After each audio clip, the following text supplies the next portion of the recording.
भगवान के नाम की बड़ी महिमा है। एक बार की बात, भोले बाबा कैलाश पर विराजमान। भोले बाबा तो कहा जाता है महेशाना परो देवो महिमनो ना परास्तुति अघोरा ना परो मंत्रो नास्ति तत्त्वं गुरो परम। महेशा ना परो देवो, ओ भोले बाबा सबसे श्रेष्ठ देवता, देवों में महादेव, उनसे बढ़कर के कौन है? जो निर्गुण निराकार और सगुण साकार, महिम्नो ना परास्तुति, शिव महिम्न से बढ़कर के भगवान भोले बाबा की कोई स्तुति नहीं है। अघोरा ना परो मंत्रो, अघोर मंत्र से बढ़कर के कोई मंत्र नहीं है। सारे संसार को दीक्षा देने वाले, शिक्षा देने वाले तीन व्यक्ति पहुंचे भोले बाबा के पास। मनुष्यों में सबसे श्रेष्ठ हमारे जनक महाराज मनु महाराज। उस समय दैत्यों में श्रेष्ठ थे। प्रहलाद के पुत्र हैं जिनका नाम है विरोचन। और देवताओं में श्रेष्ठ वो तो आप लोग जानते हो, देवराज इंद्र। तीनों पहुंचे भोले बाबा के पास। भोले बाबा से कहा प्रभु हमको कुछ शिक्षा दो, हम तीनों आपके पुत्र हैं, आपके बेटे हैं, आपके पास जो कुछ हो वो हमको तीनों को बराबर बराबर बांट दो। भोले बाबा ने कहा ठीक हो, तो परम दयालु भगवान शिव, वेद में हमारे 1,00,000 ऋचाएं हैं, 1,00,000 मंत्र हैं। भोले बाबा ने कृपा की, करुणा की, उन तीनों को बराबर बराबर 33,000 महाराज मनु को, 33,000 महाराज दैत्यराज विरोचन को और 33,000 देवराज इंद्र को, तीनों को बराबर बराबर दे दिया। तीनों खड़े, प्रभु अभी आपके पास कुछ और है, कुछ और चाहिए। भोले बाबा ने कहा ठीक है भैया, जो 1,000 बचे हैं वो भी दे देता हूँ। 300 मंत्र फिर तीनों को प्रदान कर दिए। और फिर खड़े, जैसे बच्चे आपसे मांगते रहते हैं, आपके बच्चे, वो भगवान के बच्चे कहेंगे प्रभु आपके पास अभी 100 और हैं। भोले बाबा ने कहा ठीक है, 300 ऋचाएं, 33 ऋचाएं, 33 ऋचाएं, तीनों को बराबर बराबर, मनु महाराज को, देवराज इंद्र को और महाराज विरोचन को 33 ऋचाएं फिर दे दी। अब भोले बाबा के पास बचा एक मंत्र, केवल लेने वाले 3, वो तो भोले बाबा सबके हैं, लेने वाले 3 मंत्र एक। सबने कहा प्रभु अभी आपके पास कुछ है। इसीलिए भोले बाबा को कहा जाता है कि धन धन भोले नाथ बांट दियो 3 लोग एक पल भर में, ऐसे दीन दयाल हो बाबा कौड़ी ना रखी कर में। ऐसे दयालु भगवान से कहेंगे कोई बात नहीं। वो जो एक ऋचा थी वेद की, जो एक मंत्र था वो अनुष्टुप छंद में था। अनुष्टुप छंद में 32 अक्षर माने जाते हैं। अनुष्टुप हमारे यहाँ पर श्रेष्ठ भी बैठे हैं, विद्वान भी बैठे हैं। अनुष्टुप छंद में 32 अक्षर। ऐसे जिस पर हम लोग चर्चा कर रहे हैं, नमामि समेशान निर्वाण रूपम, इसमें भी छंद है, लेकिन छंद कौन सा है? इसको नाम दिया है भुजंग प्रयात छंद। एक बार की बात, महाराज वासुकी नाम समुद्र के किनारे बैठे थे और बैठ करके धूप का आनंद ले रहे थे। उसी समय महाराज गरुड़ जी ने देखा, उनको अच्छा लगा, हमारा भोजन है। गरुड़ जी ने वासुकी को झपट करके पकड़ लिया। वासुकी नाग वही जो समुद्र मंथन के समय जिनको रस्सी के रूप में बांधा गया था मंदराचल से, गरुड़ इतने बलवान ने पकड़ लिया वासुकी को, खा खाएंगे तुमको। वासुकी ने कहा, गरुड़ जी हमको खा तो जाओगे ठीक है, लेकिन एक विद्या हमको मालूम है, अगर मुझको खा लिया तो विद्या पृथ्वी पर से लुप्त हो जाएगी। गरुड़ ने कहा, भैया तुम विद्या पहले बता दो, हम बाद में तुमको खा लेंगे। वासुकी ने कहा, छोड़ो तो पहले। गरुड़ जी ने वासुकी को छोड़ दिया। अब वासुकी जी महाराज छंद पढ़ने लगे। गरुड़ जी को इतना आनंद आया कि एक लाइन पढ़ते वासुकी एक कदम पीछे हो जाते, पीछे था समुद्र और गरुड़ जी थोड़ा आगे हो जाते। ऐसे महाराज जो पढ़ते रहे एक एक करके और धीरे धीरे समुद्र आ गया और वासुकी जी, गरुड़ जी इतना प्रसन्न हो गए, वासुकी जी समुद्र में चले गए। जान बची तो लाखों पाए। वो छंद कौन था? भुजंग। भुजंग माने सर्प, प्रयात माने पलायन करना, भुजंग प्रयात छंद, नमामि समीशान निर्वाण रूपम। ऐसे भागवत जी आप कभी सुने होंगे, उसमें गोपिकाओं ने भगवान की विनती की है।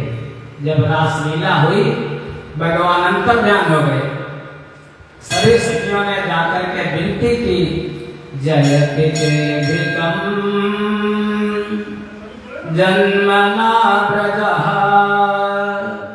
श्रयत इंदिरा सस्वदत्रहि दयितदृश्यता दीक्षतावका तैघ्रतास्तव त्वां विचिन्वते। बहुत सुंदर है भागवत जी में रास पंचाध्यायी का हृदय, इसको कहते हैं कनक मंजरी छंद। कहने का तात्पर्य है, कोई भी आप श्लोक पढ़ते हो, भगवान की स्तुति करते हो, तो वो किसी न किसी छंद में आबद्ध है। अनुष्टुप छंद में 32 अक्षर होते हैं। जैसे श्रीमद् भगवत गीता जी का आपने कोई श्लोक पढ़ा, सप्तशती का कोई श्लोक पढ़ा, तो आप देखेंगे जैसे गीता जी का पहला श्लोक है कि धर्म क्षेत्रे कुरुक्षेत्रे, इतने में 8 अक्षर, समवेता युद्धवा, इतने में 8 अक्षर। तो अनुष्टुप छंद में 32 अक्षर होते हैं। भोले बाबा ने उन तीनों को, मनो महाराज को, विरोचन को, देवराज इंद्र को, तीनों को महाराज 10 अक्षर फिर दे दिए, 10 अक्षर दे दिए।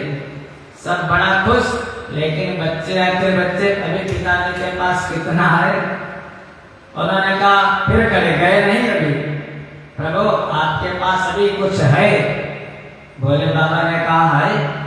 अब शिक्षा लेनी चाहिए भोले बाबा से, ये सब कुछ दे दो अच्छी बात है, लेकिन कुछ तो अपने पास रखो बच्चों से। भोले बाबा ने कहा है। बच्चे करे, जैसे कहने लगे बांट दो। अब लेने वाले 3 और वहां पर अक्षर है 2। भगवान ने दोनों अक्षर को अपने मुख में रख लिया, फिर नहीं दिया, सब कुछ दे दिया, लेकिन 2 अक्षरों को मुख में रख लिया भगवान भोले बाबा ने। कहा गोस्वामी जी ने कि राम राम शिव सुमिरन लागे, जानो सती जगत पति जागे। ओ भगवान का नाम है राम, रखो कहा? भोले बाबा ने मुख में रखा है। वो आज वक्ता कहे जाते हैं और सबसे बढ़िया श्रोता भी हैं, कथा सुनाने वाले भी और कथा सुनने वाले भी। इसी को जो भोले बाबा के अवतार हैं, परम श्रद्धेय हनुमान जी महाराज, उन्होंने भी मुख में रखा था। भगवान ने जब मुद्रिका दी हनुमान जी को चलते समय जब समुद्र उल्लंघन करने के समय उल्लंघ्य सिंधु सलिलं सलिलः यासो कवहि जनकात्मजाया। जब समुद्र पार कर रहे थे तो मन में आज मुद्रिका कहाँ रखूं, कैसे पार करूंगा, तो मुख में रख ली थी मुद्रिका। और जैसे मुख में मुद्रिका रखी महाराज समुद्र पार हो गए। प्रभु मुद्रिका मेल मुख माही जल दिलांग गए अचरज नाही।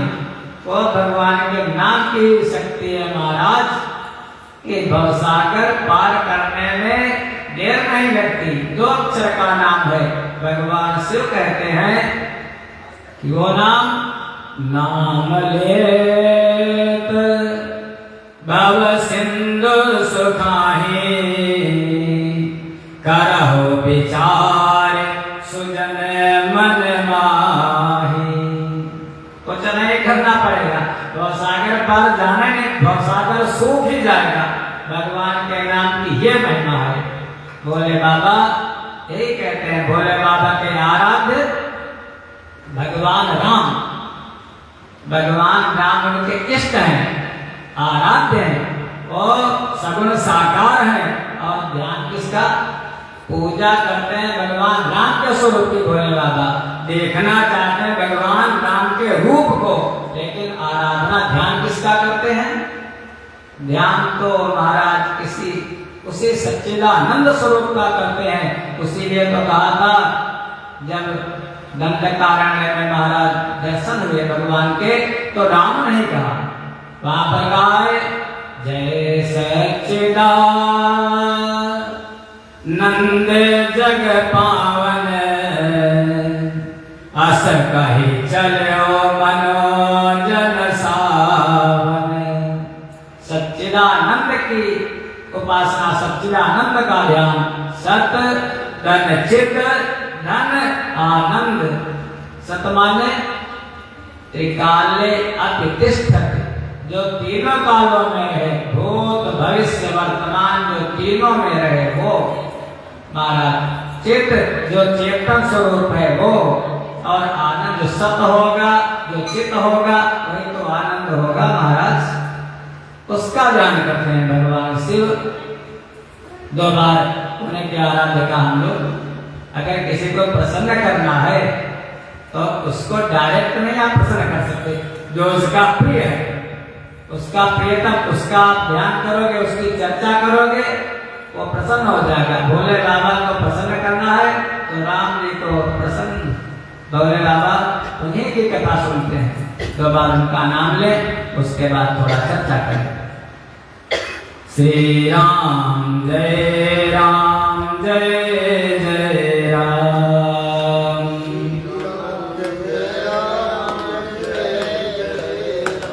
श्री राम जय राम जय जय राम।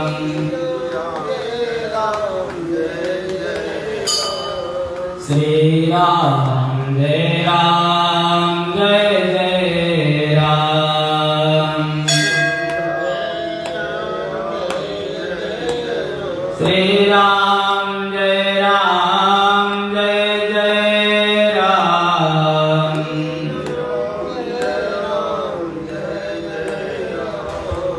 श्री राम जय राम जय जय राम।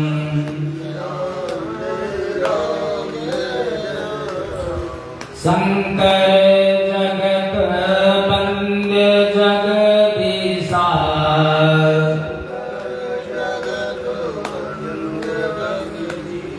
सुर नर मुनि साधनावत सीसा।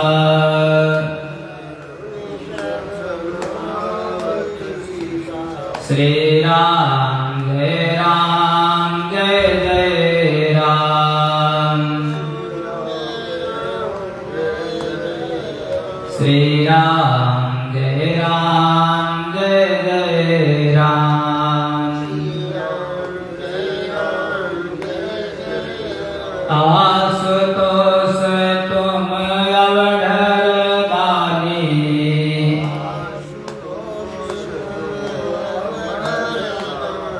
आरती हरहु दीन जन जानी।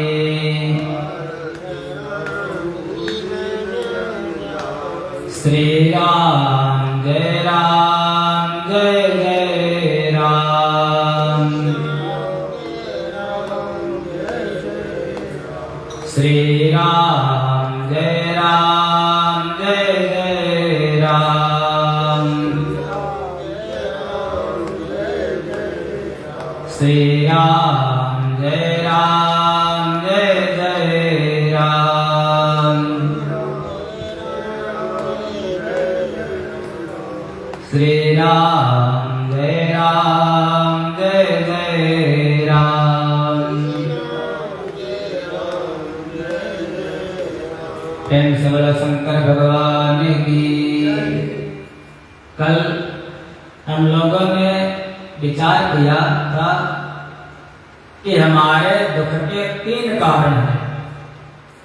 पहला कारण है असंभावना, दूसरा कारण है संशय और तीसरा कारण है विपर्य। असंभावना महाराज दक्ष पुत्री सती को हुई। जब दंडकारण्य में भगवान शिव ने जैसे ही भगवान श्री राम को प्रणाम किया, सती के मन में आया ऐसा हो नहीं सकता, असंभावना असंभव है, प्रभु मैं नहीं मानती हूँ, मैं परीक्षा करूंगी। जब संभावना हुई तो असंभावना दुख देती है, दुख का कारण। उसी दिन से सती के जीवन में दुख आ गया और एक जन्म तक नहीं, उसी संभावना रूपी दुख के कारण उन सती को दोबारा जन्म लेना पड़ा। और जब पार्वती का रूप धारण किया, भगवान के पास में बैठी, तब वही सती कहती है प्रभु अब मुझको वही कथा सुनाओ, वो राम वास्तव में वही ब्रह्म है या कुछ और है। जब भगवान शिव ने माँ पार्वती को पूरी कथा सुना दी, अपने स्वरूप का बोध करवा दिया, भगवान के तत्व का उपदेश कर दिया, तब पार्वती की गोस्वामी जी कहते हैं दारुण असंभावना बीती। असंभावना दुख का कारण। फिर दूसरा कारण है संशय। किसी भी बात में संशय नहीं करना चाहिए महाराज। वो परमात्मा कर्तुम सत्यम अकर्तुम सत्यम नान्यथा कर्तुम सत्यम, वो तो सब कुछ करने वाले हैं। लेकिन गरुण जी के मन में हो गया संशय कि नागपाश कोई राम, एक तो हमारे स्वामी है, अखिल कोटि ब्रह्मांड नायक है, ये कैसे बंधन में कैसे आ गए, इसी निशाचर ने को बंधन में कैसे बांध दिया। गरुड़ जी के मन में संशय हो गया। संशय रूपी सर्प महाराज इसको कस लेता है, उसका सब कुछ महाराज नष्ट हो जाता है। संशय रूपी सर्प गरुड़ जी को। और तीसरा है विपर्य। विपर्य माने विपरीत ज्ञान, रस्सी को सांप समझ लेना। मैंने बताया था जो दिखाई देता है वो है नहीं, जो संसार हमको दिखाई देता है वो वास्तव में नहीं है। सम्यक रूपेण असारा सा संसारा, ऐसा। तो दूसरा है विपर्य। गरुड़ जी को हुआ संशय। जा रहे थे, रास्ते में मिले नारद जी। नारद जी से पूछा बताओ हमारे मन में संशय। नारद ने कहा भैया मैं नहीं बता सकता, ब्रह्मा जी के पास जाओ। ब्रह्मा जी के पास गए। ब्रह्मा ने कहा भैया मैं भी नहीं बता सकता। तब तक गरुड़ जी उड़ते उड़ते जा रहे थे। भोले बाबा भी थे वहीं पर कहीं। भोले बाबा से भेंट हो गई कैलाश पर। तो भगवान शिव मां पार्वती से कहते हैं हे पार्वती कि मिलो गरुड़ मार्ग महामोही, कवन भांति समझाओ तो ही। हे गरुड़ तुम इस रास्ते में हमको मिले हो, मैं रास्ते में तुमको कैसे बताऊं, उस तत्व का उपदेश कैसे करूं। अरे कथा वार्ता सब सत्संग है तो कहीं पर बैठ करके होता, चलते चलते बड़ा मुश्किल है करो।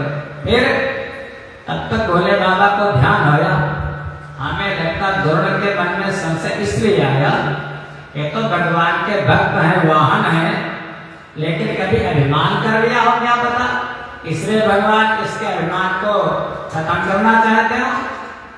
मन में आया कि केने से हो कबहु अभिमाना सो पवै जहाँ कृपा निधाना।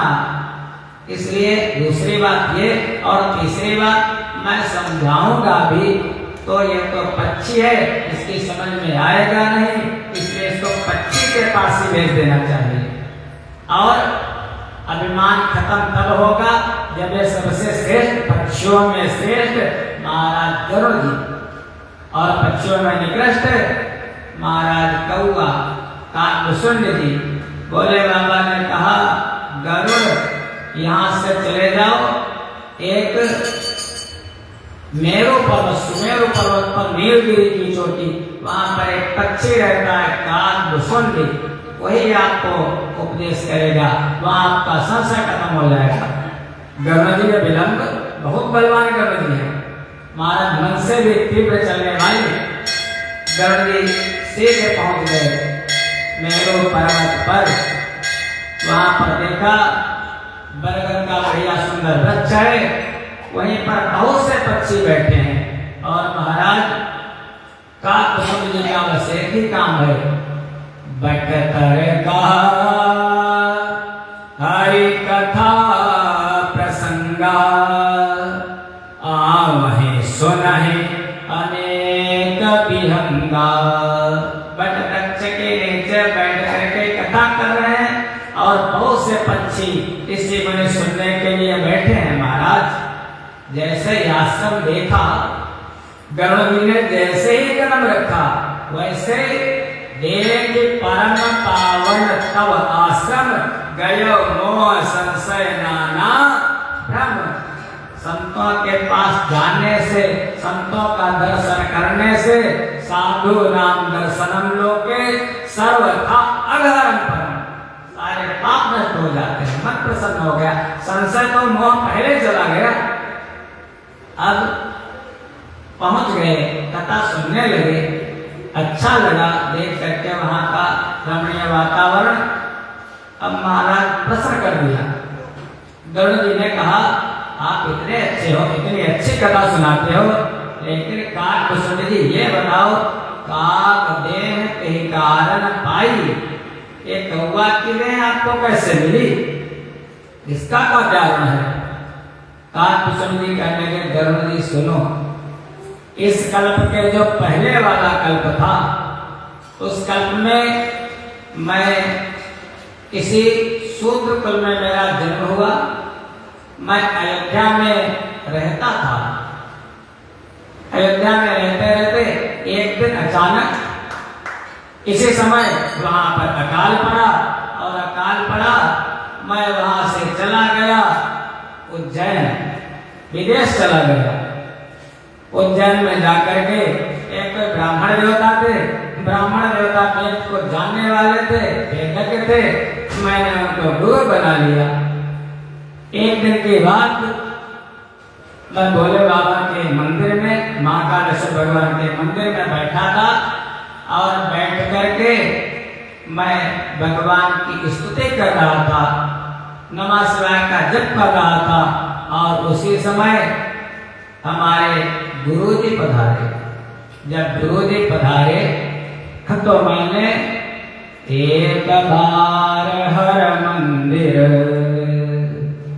जपत रहो शिव नाम, गुरु आयो अभिमान ते उठे नए की न प्रणाम। महाराज गुरुदेव हो, गुरु से बढ़कर के कौन है इस संसार में। का कबीर गुरु रूठते हरि नहीं हो तो सहाय। इसके गुरु जी रूठ जाते हैं उसका सब कुछ नष्ट हो जाता है।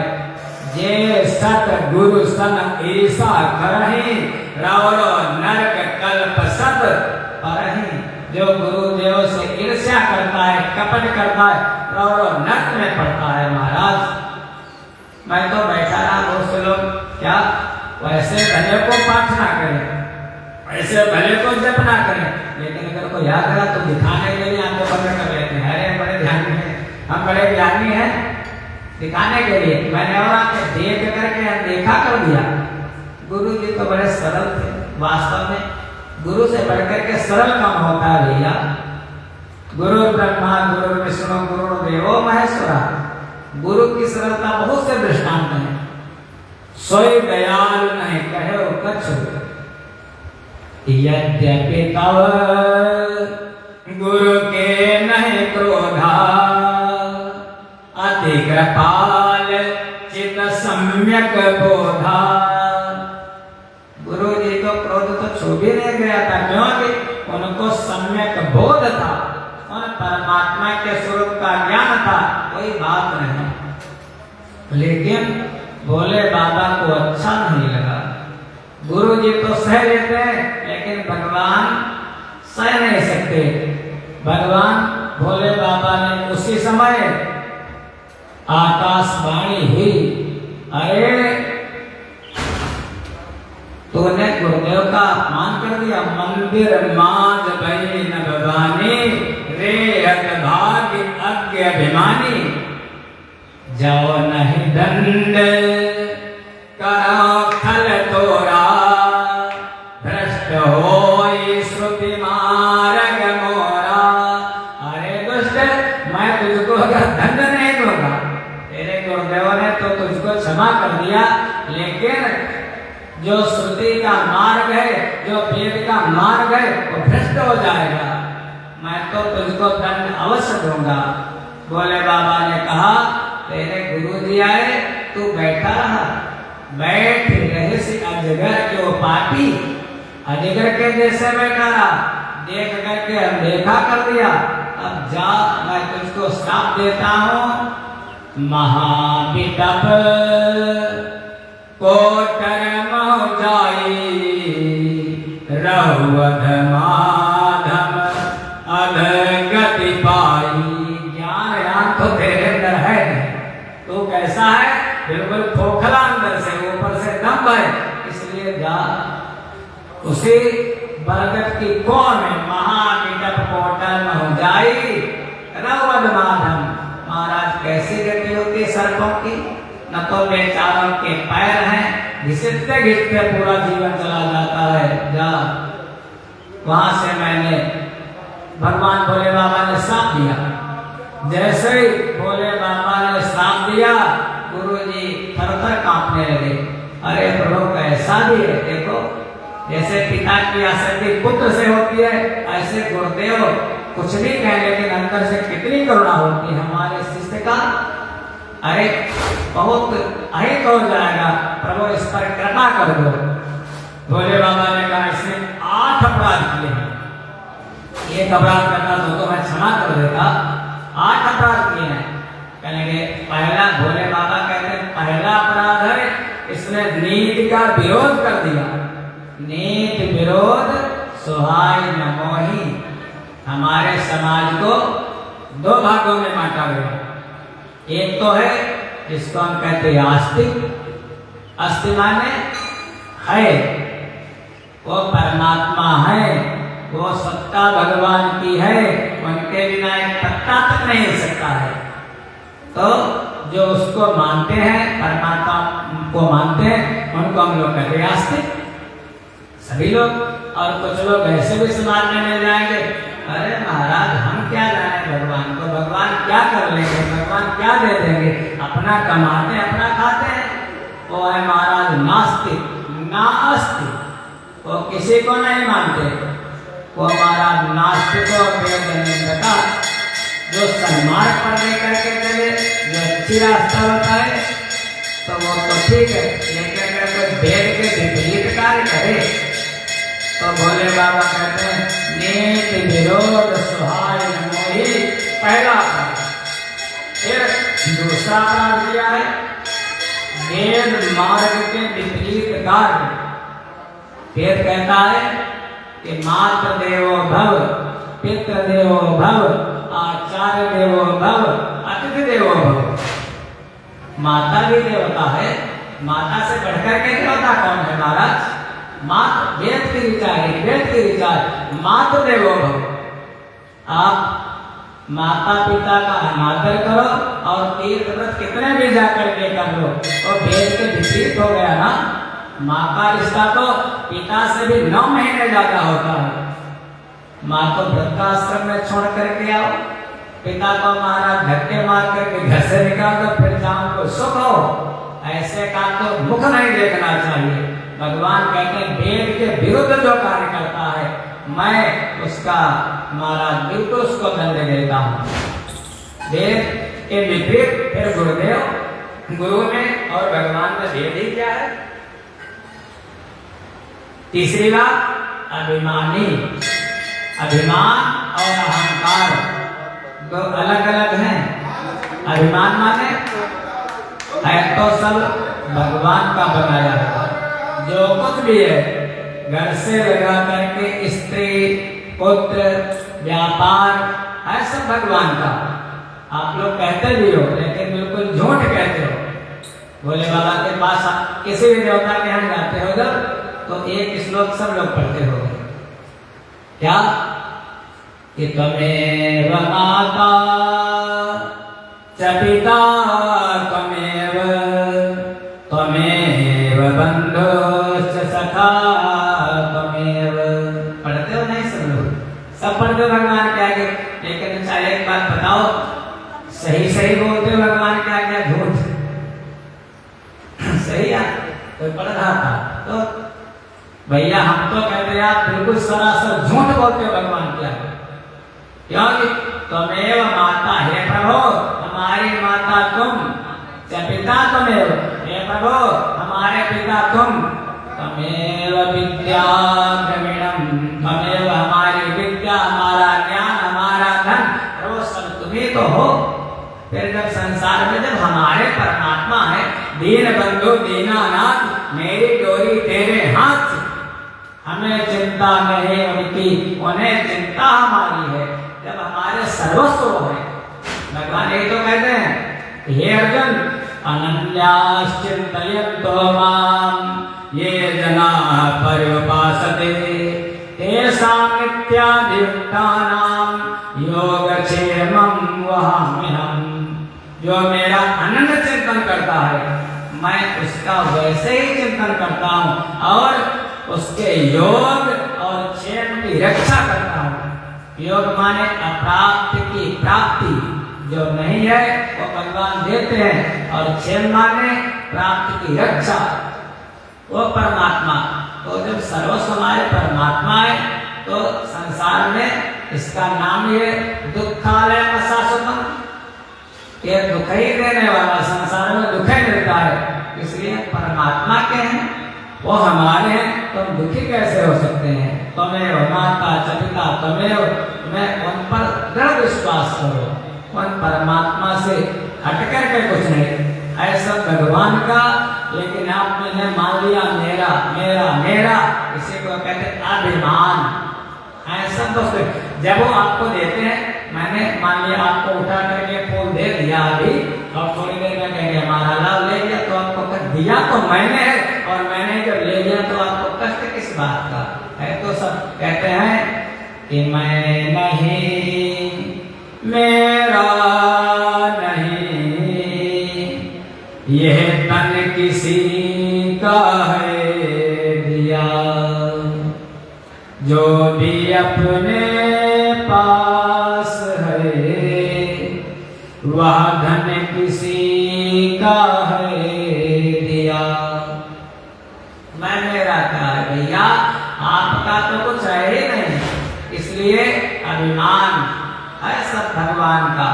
और दूसरा अहंकार, अभिमान अहंकार में इतना फर्क है केवल, अहंकार अहं क्रियते, करने वाले कौन है? करने वाले हैं केवल भगवान, जो करते हैं, क्योंकि तेरी सत्ता के बिना हे प्रभु मंगल मूल, पत्ता तक हिलता नहीं, खिले न कोई फूल। जब करने वाले सब भगवान है और हम बार बार बार अपने हाथ फेंक दें, अरे मैंने किया, मैंने ये कर दिया, मैंने वो कर दिया, मैंने वो कर दिया, मैं तुमको देख लूंगा। अरे तुम क्या कर सकते हो महाराज? जो अपने आप को कर्ता माने उसी को कहते हैं अहंकारी। अभिमानी जो भगवान के बिना यो वस्तुओं को अपनी माने, और अहंकारी जो अपने आप को कर्ता माने। कर्ता तो केवल परमात्मा ही महाराज, बस। इसलिए इतना अंतर अहंकार अभिमान में। तीसरी बात तो अभिमानी है। फिर चौथा अपराध उसने किया है, गुरु से ईर्ष्या की है। गुरु से बढ़कर के कौन है इस संसार से पार करने वाले? तो क्योंकि अपार संसार समुद्र मध्य समझतो में शरणं किमस्ति गुरो कृपालो कृपया वदैत विशेष पादाम्बुज दीर्घनौका। संसार से, भवसागर से ऐसे पार नहीं जा सकते हो। जब गुरुदेव की शरण में जाओगे तो गुरुदेव आपको उपदेश करेंगे। क्या करो? तो बताएंगे विशेष पादाम्बुज दीर्घनौका। भगवान के चरणों में जाने का मार्ग प्रशस्त करते हैं गुरुदेव। इसलिए गुरु से बढ़कर के कोई नहीं है, और इसने गुरु से ईर्ष्या की है। चौथा अपराध। फिर आंखें खोल करके देख करके अनदेखा कर लिया। जब गुरु जी आए कोई बैठा था, आंखें खोले, जब और बहुत से ऐसे लोग होते हैं वैसे तो आंखें खोल करके खूब देखेंगे, और जैसे कोई बाहर से भीड़ आ जाए तो दिखाने दम, इसी को कहते हैं दिखाने के लिए हमारा जैसा ध्यान लगाएंगे। इनसे बढ़कर के कोई भगत ही नहीं है। देख करके अनदेखा कर दिया। पांचवा अपराध ये किया। फिर छठा अपराध, इसकी बुद्धि पाप से ढकी है, ये पाखंडी है। सातवां अपराध, अरे गुरु जी आए फिर भी तू अजगर के जैसे बैठा रहा, जा मैं तुझको श्राप दूंगा, अजगर ही होगा। और आठवां अपराध किया है ऊपर से दंभ और दिखाने के लिए, अंदर से खोखला, इसीलिए महाविटप को कर्म हो जाई, मैंने इसको श्राप दिया। गुरुदेव ने कहा प्रभु ठीक किया जैसा आपने किया, लेकिन गुरुदेव चूंकि 8 अपराध किए हैं और गुरुदेव ने प्रार्थना शुरू कर दी। शिष्य का कितना ऐड करते हैं, इसलिए 8 श्लोकों में गुरु जी ने वंदना की है भोले बाबा की। उसी को हम लोग कहते हैं रुद्राष्टक। जैसे कन्हैया को सबसे प्रिय है, उसे हम लोग कहते हैं मधुराष्टक, अधरम मधुरम। ऐसे भोले बाबा को बहुत प्रिय है क्या? रुद्राष्टकम। नमामि समेशान निर्वाण रूपम विभुं व्यापकं ब्रह्म वेद स्वरूपम निजं निर्गुणं निर्विकल्पं निरीहं चिदाकाशमाकाशवासं भजेऽहम् निराकारमोङ्कारमूलं तुरीयं गिराज्ञानगोपीतमीशं गिरीशं। इसका भोले बाबा के सामने बैठ करके जो पाठ करता है महाराज, वो भुक्ति और मुक्ति दोनों को प्राप्त कर लेता है। भगवान को बहुत प्रिय है रुद्राष्टकम। अब थोड़ा विचार करते हैं। जैसे पहली स्तुति की गुरु जी ने तो क्या कहा, नमामि समीशान निर्वाण रूपम। तो पहला शब्द आया है नमामि। नमामि माने हे प्रभु नामे एक नमः, मैं आपके सामने नमन करता हूं, मैं आपके सामने प्रणाम करता हूं। नमामि बार बार जो संसार में झुक करके चलता है, जो झुक जाता है वही आगे बढ़ता है महाराज। अपने से बड़ा कोई भी हो, अपने से श्रेष्ठ कोई भी हो, महाराज झुक जाओ, ये सिखाते। मान लिया हम लोग मिले आपस में, तो नमा नामे दो हाथ, हमने अपने हाथ जोड़ लिए, अपने अपने हाथ जोड़ लिए। एक मान लिया जीव और दूसरा ईश्वर। हम लोग कहते हैं कि 4 मिले 64 किले, 20 मिले कर जोड़, हरिजन से हरिजन मिले तो नाचे 7 करोड़। 4 मिले माने 2 नेत्र आपके, 2 नेत्र हमारे, 64 किले, 32 दांत हमारे, 32 आपके, 20 मिले कर जोड़, 10 उंगलियां हमारी, 7 की हाथ जोड़े ना, नमस्कार करता हूं। 20 मिले कर जोड़, हरिजन से हरिजन मिले। हरिजन माने बोलो ना, हरिजन माने पंडित जी बता भगवान के भक्त। बस हरिजन जान प्रीत यक गाढ़ी। हरिजन कोई भी हो, कहते हैं भगवान के भक्त की कोई जात नहीं, कोई बिरादरी नहीं होती है महाराज वो। और हरिजन जो आपका तिरस्कार करे, आपको बंद करवा दे जेल के अंदर, वो क्या हरिजन है? वो कहने के लिए हरिजन है महाराज। कौन है हरिजन? माने भगवान के भक्त। हरिजन जान प्रीत यक गाढ़ी, हरिजन से हरिजन मिले। एक बार की बात, परम श्रद्धेय परम विद्वान महाराज भगवान के परम भक्त गोस्वामी तुलसीदास जी मन में आया। एक समकालीन है, तुलसी मीरा रविदास जी सब समकालीन है। तुलसीदास जी के मन में आया, भाई रविदास जी तो भगवान के बड़े भक्त हैं, चलो चल करके दर्शन करो रविदास जी का। लेकिन मन में आया जाऊंगा तो थोड़ी हल्की जात के हैं, हम अपने अच्छे चेलों को ले जाएंगे तो हो सकता कोई कह दे वहां गए थे। तो जो सबसे मूर्ख चेला था, कुछ मालूम नहीं था ऐसे, उस मूर्ख चेले को गोस्वामी जी ने साथ में ले लिया और महाराज संत रविदास जी का दर्शन करने के लिए गए।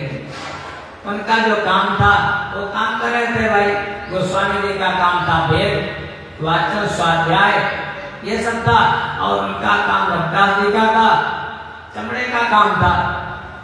वहीं पर अपना चमड़ा कुछ कर रहे थे। जैसे देखा, अरे परम भक्त भगवान के गोस्वामी जी पधारे। दूर से गोस्वामी जी बढ़िया सफेद सफेद वस्त्र पहने। रविदास जी ने देखा, अरे हरिजन जान प्रीत यक गाढ़ी, दौड़ पड़े, प्रभु प्रणाम प्रणाम, और सोचा कि गले लगा लो। जैसे दौड़े महाराज तो कुछ खून के चीटे, रक्त के चीटे गोस्वामी जी के वस्त्र पर पड़ गए। गोस्वामी जी ने हाथ जोड़ लिया। रविदास जी भाव समझ गए, ठीक है प्रभु। दूर से प्रणाम कर लिया और वहां से आप भगत की स्वागत सत्कार किया। गोस्वामी जी चल दिए। रास्ते में तो देखा वस्त्रों पर खून के चीटे पड़े। सोचा क्या करो। जब स्नान करने के लिए गए तो शिष्य ने कहा, शिष्य वस्त्रों को धुलने लगा तो देखा जो रक्त का दाग था वो मिट नहीं रहा था। तो बहुत यत्न किया, जब मिटा नहीं तो उसने सोचा क्या करूं, मुंह से चूस करके या दांत से कैसे भी छुड़ाऊं। तो जैसे शिष्य ने उसको चूसना शुरू किया रक्त के दाग को, और महाराज जो मेरा मूर्ख शिष्य विद्वान हो गया, दाग तो छूट गया लेकिन उसके महाराज मस्तिष्क में ज्ञान का उदय हो गया। सायंकाल गोस्वामी जी सत्संग करने के लिए बैठे। जितना लिखते थे उतना रोज सुनाते थे भक्तों को।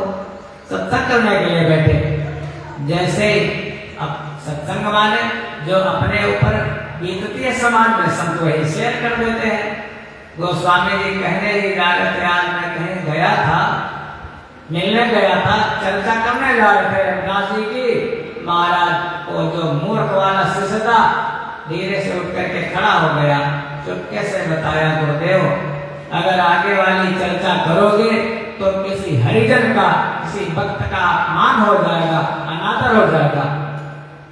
गोस्वामी जी तो महाराज कितने प्रबुद्ध थे, समझ गए, विषय को बदल दिया। मन में आया बिल्कुल मूर्ख वाला चेला इतना विद्वान कैसे हो गया। सायंकाल जब चरण सेवा करने के लिए आया तो पूछा, बेटा ये सब कैसे हुआ? उसने सारी घटना बता दी।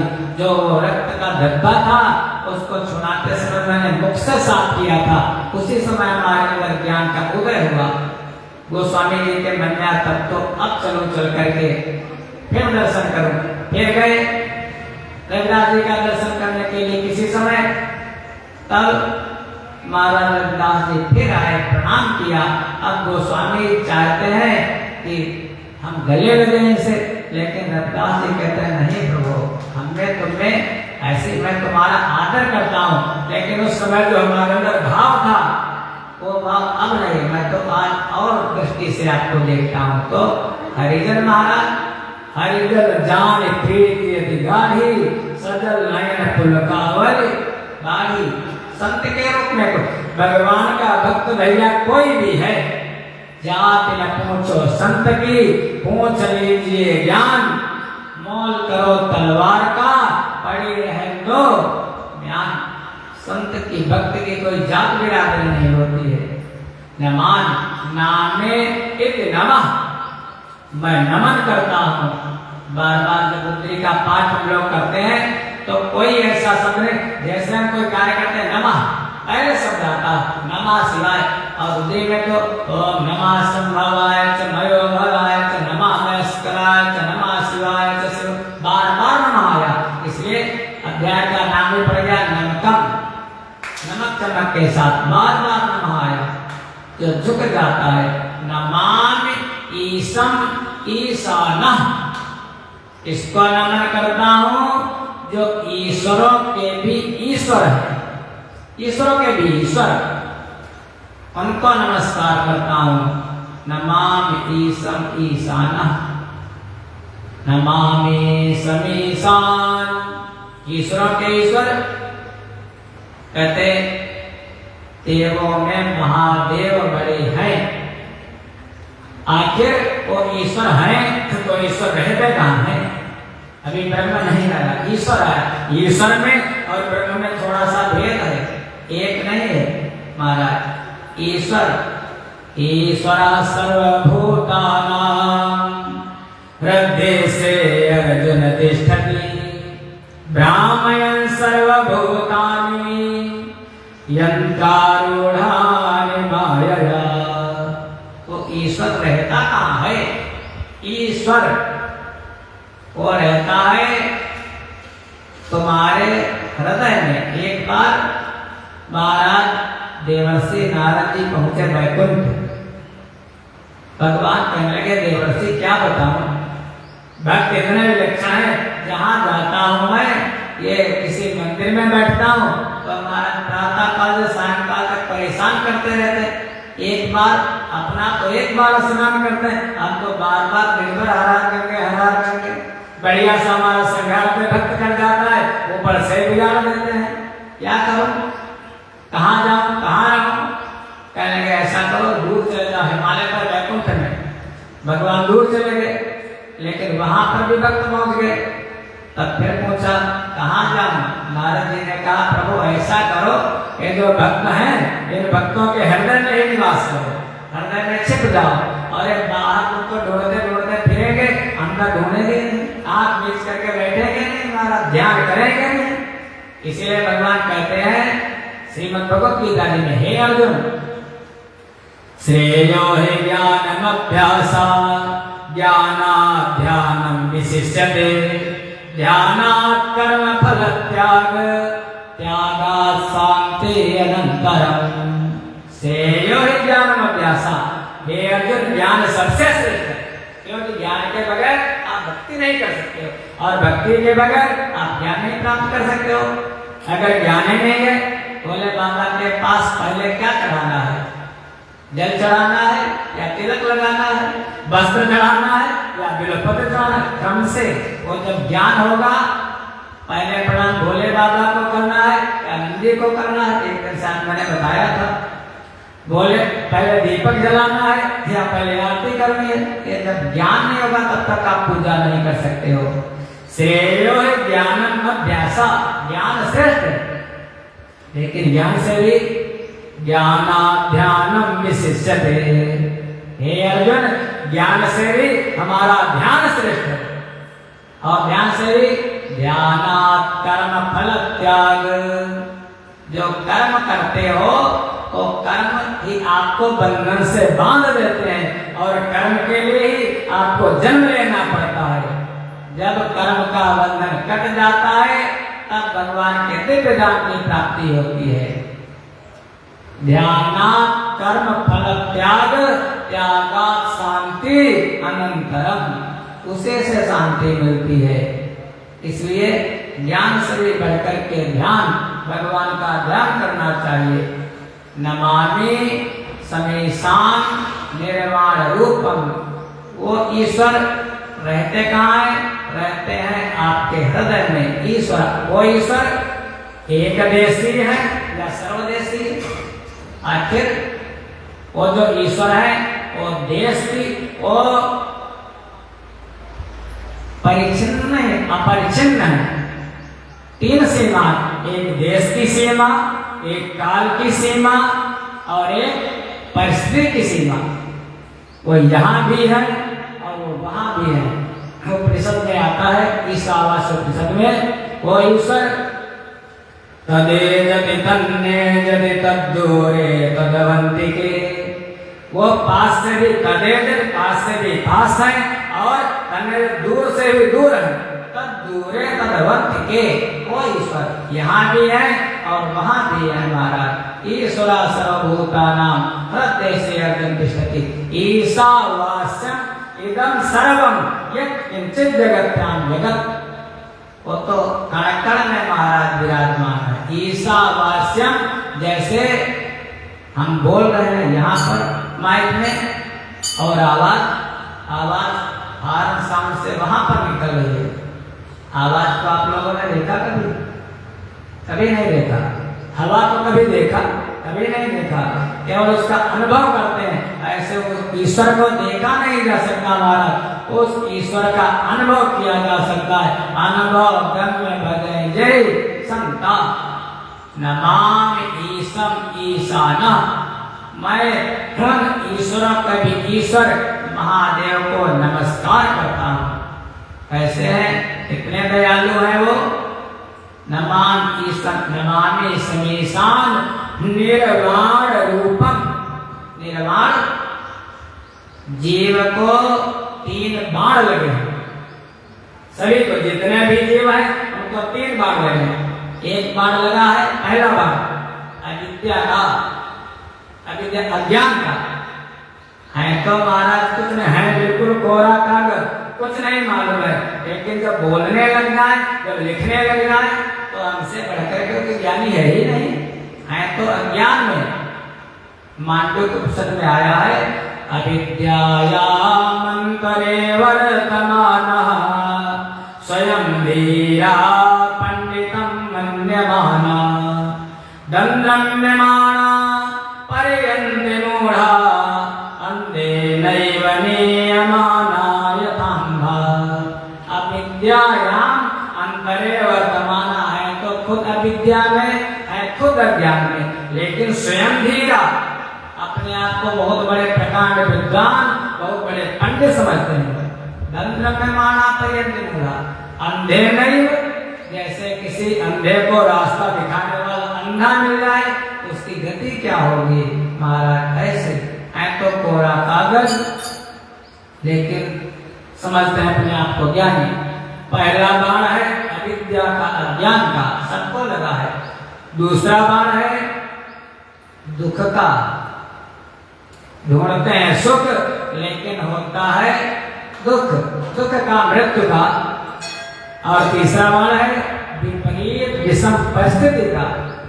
हम लोग सोचते हैं ऐसा ही समय बना रहे, ऐसी स्थिति बनी रहे, लेकिन स्थिति परिस्थिति हर समय बदलती रहती है। 3 बाण लगे हैं, और जो भोले बाबा की शरण में आ जाता है, नमामि समीशान निर्वाण रूपम, वो निर्वाण को प्राप्त कर लेता है। वो दूसरे वाले निर्वाण को मत समझना आप लोग, ये सनातनी माना निर्वाण, वो निर्वाण को प्राप्त कर लेता है जो भोले बाबा की शरण में आ जाता है। नमामि समीशान निर्वाण रूपम विभुम व्यापकम। जो विभु माने सर्वव्यापक है, अखिल कोण ब्रह्मांड नायक, जो हर जगह व्यापक है, वही परमात्मा जो बहुत ही दयालु है, जिनकी शरण में आ जाने से जो यहाँ भी है वहां भी है। जिनकी शरण में आ जाने कितने दयालु है भगवान शिव, तो कहा जाता है कि जल के चढ़ाए जमलोक पे उबार लेती, चंदन के चढ़ाए चक्रवर्ती कर देते हैं। चावल के चढ़ाए 14 लोक बख्श देते, और दीप के दिखाए दीप सातों दे देता है। भांग और धतूरे के चढ़ाए ते सुरपुर देत, और बेल पत्र के चढ़ाए सदा संग ले देता है। हर हर कहे ते हरत है कलेश सब, और गाल के बजाए ते निहाल कर देता है। ऐसे भगवान से जल के चढ़ाए जमलोक पे उबार लेते। भगवान को सबसे ज्यादा प्रिय क्या है? जल की धारा, गंगा जल। इसलिए प्रिय है क्योंकि एक सिद्धांत है कि कार्य जब तक अपने कारण को प्राप्त नहीं कर लेता तब तक उसको शांति नहीं मिलती। गंगा जल भगवान गंगा जी का आदि कारण, भगवान के मस्तक से निकली मां गंगा, भगवान शिव कारण और गंगा जल कार्य। और वही कार्य गंगा जल जब भगवान को समर्पित कर दिया जाता, जल की धारा भगवान को सबसे ज्यादा प्रिय है। एक बात ये भी है, हम लोग जब घट रख देते हैं घड़ा, और घड़े से बूंद धीरे धीरे टपकती रहती है, तो हम क्या विचार करते हैं? वो तो भगवान, हम तो दे क्या सकते हैं, लेकिन विचार यही है प्रभु हमारी जिंदगी, हमारा जीवन, हमारी आयु यही बूंद बूंद के रूप में घट रही है। प्रभु हमारा कल्याण करो। सबसे पहले जल के चढ़ाए जमलोक के उबार ये जल को के बोले बाबा को। चंदन के चढ़ाए चक्रवर्ती कर देते हैं। और चंदन, चंदन अच्छा लगता है, यहाँ पर वो लगता है घिसने वाला, वो वाला मार्केट वाला जो चंदन आता है, बढ़िया बात है, आप चढ़ाते हो अच्छी बात है, लेकिन क्या चंदन जो है घिस करके जो चढ़ाया जाता है वो श्रेष्ठ माना जाता है। चंदन के चढ़ाए चक्रवर्ती कर देते हैं। चावल के चढ़ाए 14 लोक बख्श देत। चावल माने अक्षत, अक्षत भगवान को टूटा हुआ नहीं। अक्षत माने जो बिल्कुल सीधा चावल। पहले माता क्या करती थी पूर्व के समय में, हम लोगों के बचपन में दान को सिलबट्टा पर रगड़ लेती थी, रगड़ने के बाद उसकी जो भूसी थी अलग कर देती थी, और समूचा समूचा चावल ला करके भोले बाबा को चढ़ाती थी। खंडित ना हो, अक्षत कहा जाता, क्षत ना हो। वो भगवान को सुंदर कोई फल है कटा पिटा हो तो नहीं चढ़ाना चाहिए, भगवान को पूरा चढ़ाना चाहिए, क्योंकि वो पूर्ण मदा पूर्ण मिलन, वो पूर्ण है महाराज। इसलिए चावल टूटा, जैसे मान लिया आप बाजार से चले जाओ, अपने ले आते हो, तो भगवान के लिए बढ़िया बासमती वाला जो बिल्कुल सीधा वाला हो वो अच्छा। चावल के चढ़ाए 14 लोक बख्श देत। दीप के दिखाए दीप सातों दे देता है। जो दीपक दिखाता है, एक कोई महाराज कामपिल्य नगर का राजा था, जिसका नाम था गुणनिधि। एक बार वो कहीं ऐसा समय आया कि वो दुष्ट हो गया, और दुष्ट हो करके महाराज कहीं जंगल में गया। जंगल में एक शिव मंदिर था, गया, बुखार हो आया वहीं पर, उसको बुखार आ गया। धीरे धीरे भूख लगी तो मंदिर में सोचा कुछ खाने को फल फूल मिल जाए, तो मंदिर में दिखाई तो कुछ दे नहीं, अंधेरा था, तो अपना कुर्ता जला दिया उसने। जब कुर्ता जला दिया तो भोले बाबा ने सोचा तो हमारी आरती कर रहा है, भोले बाबा इसीलिए कहा था भोले, और भोले ने उसको वरदान दिया, वही आगे चल करके हमारा कुबेर के पद को प्राप्त हुआ, वही कुबेर बने आगे चल करके। तो दीप के दिखाए दीप सातों देकर जो भोले बाबा के मंदिर में प्रकाश करता है वो तो प्रकाश स्वरूप है। अज्ञान ज्ञान सदा कया, भोले बाबा उसके अज्ञान का नाश कर देते हैं। दीप के दिखाए दीप सातों देता है, और बेल पत्र के चढ़ाए सदा संग ले लेते हैं। बेल पत्र से बढ़ करके भोले बाबा को कुछ प्रिय नहीं है। कहते हैं त्रिदलम त्रिगुणाकारम त्रिनेत्रम चात्रयायुधम त्रिजन्म पाप संहारम बिल्वपत्रम शिवार्पणम। त्रिदलम हम अर्पित क्या करते हैं प्रभु? अपना 3 गुण हमें, सतोगुण, रजोगुण और तमोगुण। हे प्रभु मैं ये तीनों आपको समर्पित करता हूँ, भूत भविष्य वर्तमान, ये प्रभु मैं आपको समर्पित करता हूँ। 3 पत्तों वाली, कभी कभी 4 पत्तों वाली बेलपत्री मिल जाती है, वो उससे भी अच्छी मानी जाती है। कहते हैं अगर 4 पत्ती वाली कभी मिल जाए, हमने भोले बाबा को चढ़ा दी, तो फिर हमने अपना मन, बुद्धि, चित्त और अहंकार, हे प्रभु मैंने आपको समर्पित कर दिया। कभी कभी जब बहुत ढूंढोगे तो कहीं फिर भी 5 पत्ती वाली भी मिल जाती है। जब 5 पत्ती वाली मिल जाती है, वो मैंने लेकर चढ़ा दी भगवान को, तो हे प्रभु पंच महाभूतों से मिलकर के एक शरीर बना है, पंचाक्षर मंत्र आपका है, इसलिए प्रभु मैं आपको वो समर्पित करता हूँ। बेल पत्र भगवान को बहुत प्रिय, जैसे भगवान शालिग्राम को तुलसी दल, ऐसे भगवान भोले बाबा को बिल्वपत्र। सायंकाल शयन करते समय शालिग्राम भगवान के ऊपर से तुलसी दल नहीं, चंदन तो पोंछ देना चाहिए, लेकिन तुलसी दल अलग नहीं करना चाहिए। तुलसी दल होने के पास में रख देना चाहिए। सेंट, सुगंध, तेल जो कुछ भी आप लगाना चाहो लगा दो, लेकिन तुलसी दल को मत हटाओ शयन कराते समय भगवान शालिग्राम से।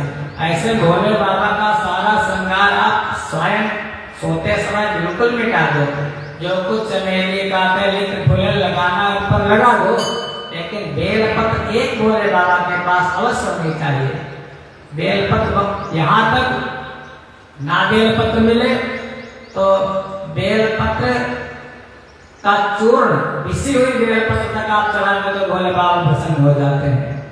नीचे गिरी हुई भी चढ़ा देते हो, भगवान पर चढ़ी हुई बेलपत्र आप धुल करके चढ़ा देते हो, प्रसन्न हो जाते हैं। लेकिन बेल के वृक्ष का अगर आप महाराज अनादर करते हो, बेल के वृक्ष को कोई काट देता है तो महाराज उसका वंश भी नष्ट हो जाता है। शिव पुराण में विधिवत लिखा है। और बेल के वृक्ष का कोई दर्शन कर लेता है तो दर्शनम बिल्ववृक्षस्य स्पर्शनम पापनाशनम। दर्शन करने से महाराज बहुत पुण्य होता है, और आपने जाकर के स्पर्श कर लिया, प्रणाम कर लिया, सारे पाप मिट गए। भोले बाबा कहते हैं जो बेल के वृक्ष का तलाब बना करके जल भर देता है, मैं उसको देख करके प्रसन्न हो जाता हूँ। बेल से, और जो उसकी डालों को तोड़ता है, बेल को नुकसान पहुंचाता है, तो भोले बाबा की पूजा आप बेल पत्ती तोड़ करके आओ, डाल फाड़ो और फिर बेल पत्ती तोड़ो, चढ़ाओ, कोई फल नहीं है। महाराज आपने पाप कर दिया। तोड़ना है तो वहां पर जाकर के महाराज वही बेल पत्र तोड़ने का एक मंत्र है। आप क्यों भगवान की प्रकृति है, प्रकृति से छेड़छाड़ क्यों करते हो भाई? पत्ती क्यों तोड़ते हो, डाल क्यों काटते हो? सब भगवान का बनाया हुआ है, तुम्हारा भी बताया ना, तुम्हारा तो कुछ है नहीं। इसलिए बेल पत्र से, बेल पत्र के चढ़ाए सदा संग ले लेते हैं। हर हर कहे ते हरत हैं कलेश सब, हर हर बम बम, सारे क्लेश मिट जाते जो हर हर बम बम करता है। अब बम किस लिए पसंद है भोले बाबा को? तो भोले बाबा ने जब दक्ष का सर वीरभद्र ने काट दिया, भोले बाबा यज्ञ में पहुंचे, भोले बाबा ने उनके बकरे का सर लगाया दक्ष के, तो दक्ष के मुख से सबसे पहले ये बम निकला था। स्तुति की थी भोले बाबा की, इसलिए भोले वो न जाने कौन से गुण पर दयानिधि रीझ जाते हैं, इसलिए हर हर बम बम। महाराज बेल पत्र के हर हर कहते हरण कलेश सब, और गाल के बजाय ते निहाल कर देते हैं। ऐसे भोले बाबा की शरण में आ जाओ। नमामि ईशम ईशाना नमामि समीशान निर्वाण रूपम विभुम, जो सारे जगत में व्यापक है, विभुम व्यापकम अब्रह्म, वही भगवान ब्रह्म स्वरूप है। कैसे है ब्रह्म स्वरूप, इस पर हम लोग आज में विभुम व्यापकम ब्रह्म वेद स्वरूपम है कहा, तो अपने अंदर निजम निर्गुण है या सगुण, इस पर हम लोग कल विचार करेंगे समय के अनुसार। यही पर वाणी को विराम देते हैं। आरती के बाद प्रसाद लेकर के सभी लोग प्रस्थान करेंगे।